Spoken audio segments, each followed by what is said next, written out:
लोएपिसियस part 9। ठीक है, UP triple SC के सॉल्व पेपर में हम लोग देख रहे हैं और ये 9वां भाग है और बायो का तीसरा भाग। क्लोरोफिल जलाया जाए तो कौन सा तत्व शेष बचेगा? तो Mg शेष बचेगा।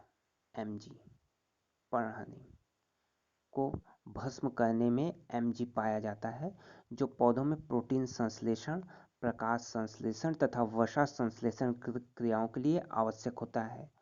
इसकी कमी से ही पौधे पीले पड़ जाते हैं, जिसे हरिमहीनता कहते हैं। तो कौन होता है? Mg। सीकम सेल्यूलोज पाचन के काम आता है। सीकम जो है सेल्यूलोज पाचन के काम आता है। किसके? सेल्यूलोज पाचन के। और सीकम जो है छोटी आंत का भाग होता है, ये भी आपको याद रखना है। एक अनिश्चितक मानव अंडे में सामान्य जो है एक्स क्रोमोसोम्स होते हैं। निम्नलिखित में से किसकी सहायता से रक्त द्वारा ऑक्सीजन ले जाया जाता है? तो लोहित कोशिकाओं द्वारा। किसके द्वारा? लोहित कोशिकाओं द्वारा। लोहित कोशिकाओं द्वारा रक्त जो है रक्त द्वारा ऑक्सीजन ले जाया जाता है। हमारे शरीर में प्रतिरोधी तंत्र का शमन किस बीमारी द्वारा होता है? तो एड्स से प्रतिरोधक क्षमता जो होती है वो हमारी कम होती है। तो यहाँ पे पूछा कौन सा? एड्स। ऊर्जा का सिक्का, कॉइन ऑफ एनर्जी किसे कहते हैं? यह होता है एटीपी। ऊर्जा का सिक्का जो है एटीपी।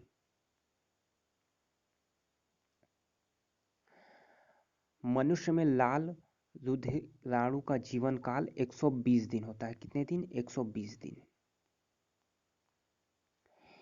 केचुए का उत्सर्जी अंग है तो नेफ्रेडिया। नेफ्रेडिया जो है केचुए का उत्सर्जी अंग है। इंपॉर्टेंट प्रश्न है ये। तो केचुए का उत्सर्जी अंग नेफ्रेडिया। इसके साथ ही किसानों का मित्र कहा जाता है इसे। केचुआ, जोक और नेरिस, इन तीनों का जो है उत्सर्जी अंग नेफ्रेडिया कहा जाता है। तो ये तीनों आपको याद रखना है, केचुए के साथ जोक और नेरिस भी। मनुष्य में कितने जोड़ी जो है कपाल तंत्रिकाएं होती हैं? तो 12 जोड़ी कपाल तंत्रिकाएं होती है। कितने जोड़ी? 12 जोड़ी। मनुष्य में 12 जोड़ी क्रैनियल यानी कपाल तंत्रिकाएं और 31 जोड़ी स्पाइनल तंत्रिकाएं होती हैं। तो 12 और 31 आपको याद रखना है। ठीक, 12 कपाल तंत्रिकाएं होती हैं और 31 जोड़ी स्पाइनल तंत्रिकाएं। निम्नलिखित में से कौन सा जीवाणु जनित रोग है? तो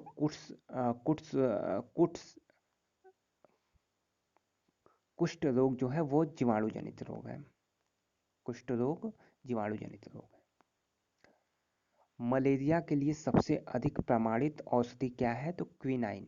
क्विनाइन जो है मलेरिया के लिए सबसे अधिक प्रमाणित औषधि है। पौधों के मूल रोमों द्वारा जल जिस प्रक्रिया से अवशोषित किया जाता है वह कहलाता है, तो वह जो है परासरण कहलाता है। क्या? परासरण। निम्नलिखित में से वह पौधा कौन सा है जो अपने भोजन के लिए कीटों को पकड़ लेता है? तो यूट्रिकुलेरिया। यूट्रिकुलेरिया जो है वो अपने भोजन के लिए कीटों को पकड़ लेता है। यूट्रिकुलेरिया। कोशिका में निम्न में से कौन सी पाचन थैली कहलाती है? तो लाइसोसोम। कौन सी? लाइसोसोम। तो कोशिका में कौन सी पाचन थैली कहलाती है? लाइसोसोम। ये इंपॉर्टेंट प्रश्न है। लाइसोसोम आपको याद रखना है, यह जो है कोशिका में पाचन थैली कहलाती है। कुछ पौधों के बीज अंकुरित नहीं हो पाते यदि वे फल पक्षियों के पाचन क्षेत्र से न गुजरे। इसका कारण क्या है? तो बीज आवरण और पारगम्यता। अनुलेखन के दौरान डीएनए का वह स्थान जहां आरएनए पॉलीमरेज जोड़ता है कहलाता है, तो प्रमोटर कहलाता है। क्या कहलाता है? प्रमोटर। पैरासीटामोल है तो प्रतितापक और दर्द नाशक। ठीक, ज्वर और पीड़ा में इसका उपयोग करते हैं। तो प्रतितापक और दर्दनाशक दोनों है। पौधों में होने वाली क्रियाओं में से एक जो इनका तापमान जो है कम कर देता है, तो वाष्पोत्सर्जन। ठीक, पानी उड़ेगा वाष्प के थ्रू तो इसका ताप ऑलरेडी कम हो जाएगा, तो क्या होगा, वाष्पोत्सर्जन। भारत में हरित क्रांति के जनक हैं तो MS स्वामीनाथन। कौन? MS स्वामीनाथन जो है भारत में हरित क्रांति के जनक हैं। यूपीपीसीएस में कई बार पूछा हुआ ये प्रश्न। मलेरिया परजीवी का नाम है तो प्लाज्मोडियम। प्लाज्मोडियम जो है मलेरिया परजीवी का नाम है। कौन सा? प्लाज्मोडियम।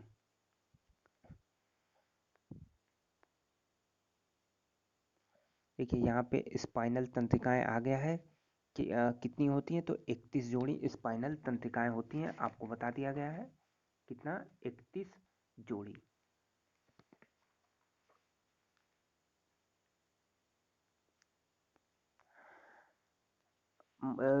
रक्त का पीएच मान आपको पूछा है, तो ये हो जाएगा डी ऑप्शन, 7.3 से 7.5। निमोनिया रोग शरीर के किस अंग को प्रभावित करता है, तो निमोनिया जो है फेफड़ों को प्रभावित करता है। मानव रक्त में प्लाज्मा की कितनी मात्रा होती है, तो बी ऑप्शन, 55 से 60% जो है वो प्लाज्मा होती है मानव रक्त में। कितना? 55 से 60%। ये आपको मिलान करना है, ये उसका सही उत्तर। हेपेटाइटिस लीवर से संबंधित, ओटाटाइटस टाइटिस कान से संबंधित, एन्सेफ्लाइटिस दिमाग से संबंधित, लेरिगाइटिस गले से संबंधित। निम्नलिखित किसमें प्रकाश ऊर्जा रासायनिक ऊर्जा में परिवर्तित होती है, तो यह जो है प्रकाश संश्लेषण हो जाएगा। मनुष्य में यूरिया किस में बनता है, तो यूरिया जो है वो यकृत यानी लीवर में बनता है। तो मनुष्य में यूरिया जो है लीवर में बनता है। निम्नलिखित में किसके द्वारा ऊर्जा प्रकाश प्रतिक्रिया से अंधकार प्रतिक्रिया में स्थानांतरित होती है? यह है एटीपी। ऊर्जा का सिक्का भी जिसे कहते हैं। कौन सा है? एटीपी।